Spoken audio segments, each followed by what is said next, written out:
Good afternoon, everyone, and thank you very much, Steph. I will start today with a trip announcement for you.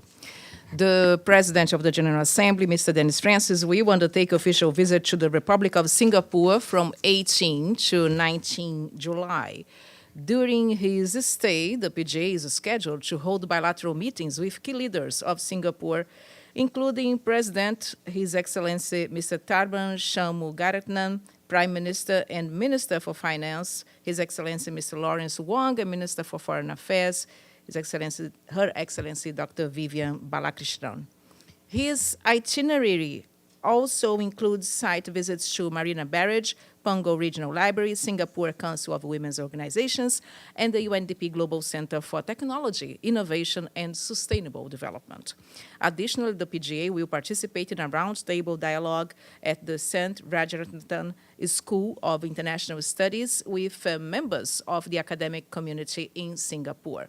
As acknowledgement of Singapore's leadership of the Forum of Small States, the visit highlights the critical role that small states play in the multilateral system and their contributions to the work program of the United Nations, including in addressing global challenges such as climate change and sea level rise. Throughout his engagements, the PGA will also discuss the importance of digital inclusivity and access and how rapid digital transformations can be leveraged to achieve our collective goals of peace, progress, prosperity, and sustainability, ensuring no one is left behind. The PGA's delegation includes his chef de cabinet, an advisor to the Human Rights and Humanitarian Affairs team, a communications advisor, and a security officer. Travel costs for the visit to Singapore are jointly covered by the OPJ's Trust Fund and the Government of the Republic of Singapore. The President of the General Assembly condemns the attack against the Al-Mawasi area near Khan Yunis in the southwest of Gaza on Saturday, which killed over 90 people and left hundreds injured. The PGA reiterated his call for the immediate end of violence in the region and a diplomatic solution to this conflict. The PGA is shocked and distressed at the attempted assassination of the former President Donald Trump during a campaign speech over the weekend in the city of Butler in the state of Pennsylvania. The PGA says that whether in domestic or international politics, violence and hostility have no place in the conduct of political affairs. It is in the nature of life and of politics that we have differing views and opinions about fundamental issues affecting people. Such differences, however, ought never to make us enemies of our neighbors and interlocutors. On behalf of the General Assembly of the United Nations, Mr. Francis wishes President Trump a full and speedy recovery and equally speedy return to the former president's activities on the hustings. The GA president also would like to express his deepest condolences to the family of Mr. Corey Comparatori, who lost his life on Saturday. The PGA wishes a speedy recovery to the people who were injured during that tragic event. And this morning, President Francis addressed the high-level segment of the Economic and Social Council, ECOSOC, and the opening of the ministerial segment of high-level political forum in the General Assembly Hall. This year, the theme is reinforcing the 2030 agenda and eradicating poverty in times of multiple crises, the effective delivery of sustainable, resilient, and innovative solutions.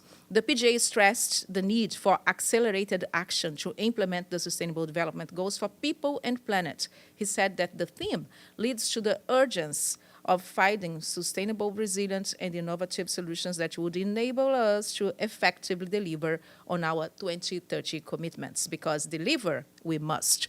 Only 70% of the 17 global goals are on track. More on the PGA's speech on his website. I have two more notes for you. President Francis chaired an informal meeting of the GA to celebrate the Nelson Mandela International Day, which is marked every year on 18th July. In his opening remarks, the PGA stated that Mandela's visionary leadership not only brought an end to apartheid, but also continues to resonate and inspire us today, constantly remind us that he, Mandela, stood for them, still stands despite his demise.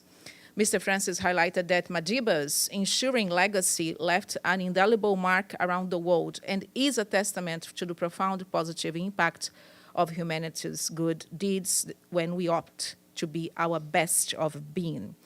Still on the Nelson Mandela's Day, the PGA wrote a letter to member states inviting the diplomatic community to participate in the traditional Nelson Mandela International Day public service activity, which will take place on 18th July, so this Thursday, from 1:30 to 4 p.m.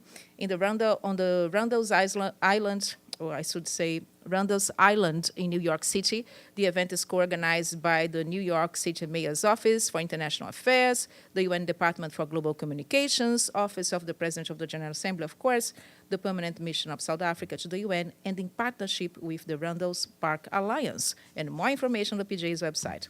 Last but not least, President Francis recorded a video on the World Youth Skills Day, which was marked today. According to the UN, the world has around 1.2 billion young people, or 16% of the population aged between 15 and 24 years. Mr. Francis believes that their engagement is vital for driving innovation and sustainable solutions.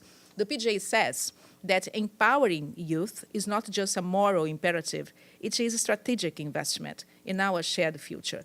On this World Youth Skills Day, he is urging member states, the UN system, and all stakeholders, private sector, civil society, among others, to strengthen efforts in supporting youth. And more on this speech also on our website. So this is everything I have for today. Do you have anything else? How are you, Amélie? Good to see you here. Welcome back. Thanks, Monica. Sorry if this question was already asked, as I was away for a few weeks. Is there already a provisional list of speakers for high-level week? Yeah, I have good news for you, and thank you also for your message. In fact, the list was published on Friday by our colleagues in the JCM. So as soon as we finish here, I will send to everybody. So you have, of course, the preliminary list. As we all know, we know the drill every year. Yeah, there will be, of course, this list is subject to changes, but you'll receive, or we send to you the updated list every time it changes. Anything else here or on the screen? If not, I would say have a wonderful lunch this afternoon. I'll see you next week. Thank you. Thanks.